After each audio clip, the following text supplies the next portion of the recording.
যখন নাম ঘোষণা করেছিল তখন আপনার অনুভূতি কেমন ছিল? আমরা যারা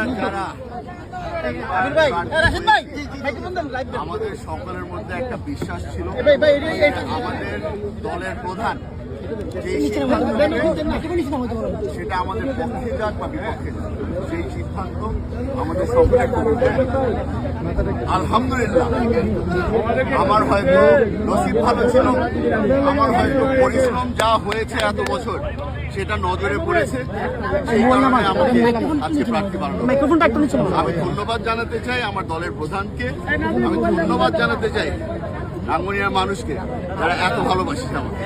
ইনশাআল্লাহ আজকে এই প্রচারণা শুরু হওয়ার আগে আমাদের প্রথম দায়িত্ব হচ্ছে জিয়াউর রহমান সাহেবের মাজারটা আছে রাঙ্গুনিয়াতে, ওখানে গিয়ে আমরা আগে জিয়ারত করব, তারপরে আমরা রাজনীতি শুরু করব। এবং তরুণদের জন্য আপনার কোনো বক্তব্য আছে কিনা বা আছে কিনা?